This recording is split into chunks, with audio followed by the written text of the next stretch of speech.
उत्तराखंड से फिलहाल राहत भरी खबर सामने आ रही है। राज्य में बारिश फिलहाल पूरी तरह से रुक गई है। धुंध और रुक रुक कर हो रही बारिश की वजह से दिन में कई बार हेलीकॉप्टर उड़ान नहीं भर पाई।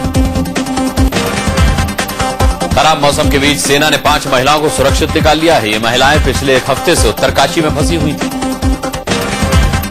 उत्तराखंड में रेस्क्यू ऑपरेशन चलाने के लिए अब यूएवी प्लेन का भी इस्तेमाल किया जाएगा। मानव रहित प्लेन में लगी दूरबीनों से लापता लोगों की तलाश की जाएगी।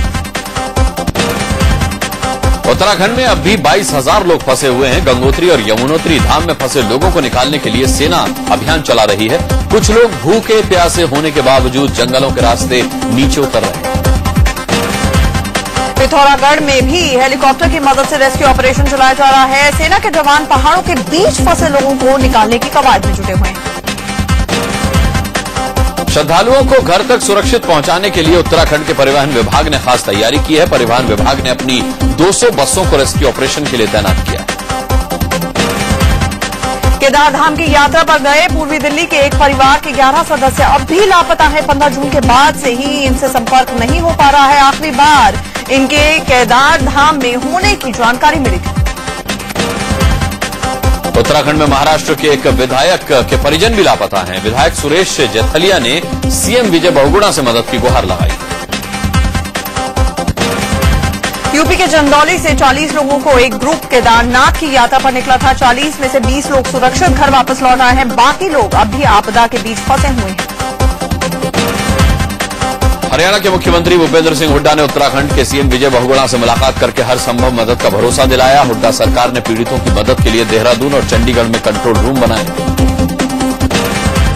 गुजरात के मुख्यमंत्री नरेंद्र मोदी ने केदारधाम के जीर्णोद्धार की इच्छा जताई है। जो वहीं एमपी के मुख्यमंत्री शिवराज सिंह चौहान ने कहा है कि पहली प्राथमिकता उत्तराखंड में फंसे लोगों को बचाने की होनी चाहिए। कांग्रेस महासचिव दिग्विजय सिंह ने कहा है कि नरेंद्र मोदी दूसरे के कामों का श्रेय ले रहे हैं। दिग्विजय ने कहा कि मोदी उन लोगों को बचाने का श्रेय ले रहे हैं जिन्हें सेना ने बचाया। मोदी पर कांग्रेस के हमले के बाद मुख्तार अब्बास नकवी ने कहा है कि मिशन के लिए मोदी को किसी के परमिशन की जरूरत नहीं है। आज बीजेपी ने फिर से सवाल किया कि आपदा के वक्त कहां है राहुल गांधी। बीजेपी प्रचार समिति के अध्यक्ष बनने के बाद आज नरेंद्र मोदी पहली बार बीजेपी की रैली में शामिल हुए। पंजाब के पठानकोट में मोदी ने आज एक रैली को संबोधित भी किया। मोदी ने कहा है कि कांग्रेस दूसरों के बलिदान को नहीं मानती। मोदी के मुताबिक कांग्रेस और रुपए के बीच कंपटीशन चल रहा है, कौन ज्यादा नीचे गिरेगा। मोदी पठानकोट में थे, वहीं बीजेपी अध्यक्ष राजनाथ सिंह पटना पहुंचे। यहां संजय गांधी स्टेडियम में राजनाथ ने बीजेपी कार्यकर्ताओं को संबोधित किया। बीजेपी और जेडीयू का नाता टूट जाने के बाद कांग्रेस नीतीश की तरफदारी में अब जुट गई है। बिहार के किशनगंज पहुंची केंद्रीय मंत्री दीपा दास मुंशी ने नीतीश की तारीफों के पुल बांधे।